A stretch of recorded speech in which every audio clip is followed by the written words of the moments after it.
చూడండి, మన కడుపును పుట్టిన బిడ్డలే కొన్నిసార్లు తప్పు చేస్తే వాళ్ళని దండిస్తాం. రేయ్ అలా చేయొద్దు, అమ్మా అలా చేయొద్దు, తప్పు. ఎందుకు అలా చేస్తున్నావు? నీ బిడ్డలు నువ్వు ప్రేమిస్తున్నావు కాబట్టి తప్పు చేస్తున్నప్పుడు వాళ్ళని నువ్వు గద్దిస్తున్నావు.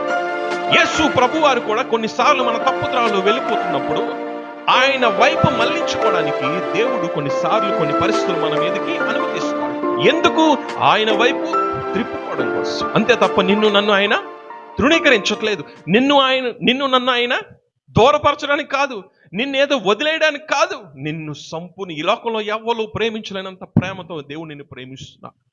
ఇర్మీయా రాసిన గ్రంథం 31:3 అందుకే రాయబడి ఉంది, శాశ్వతమైన ప్రేమతో నేను నిన్ను ప్రేమిస్తున్నాను కనుక విడువక నీ ఎడల నేనేం చూపిస్తున్నాను? కృప చూపిస్తున్నాను దేవుడు. ఆమేన్. కొన్ని పరిస్థితులు నీ మీదకి అనుమతించబడుతున్నాయి అంటే కొన్ని నష్టాలు, కష్టాలు, చింత, వేదన, శ్రమ, కన్నీరు దేవుడు నిన్ను విడిచిపెట్టాడని అర్థం కాదు. నీలో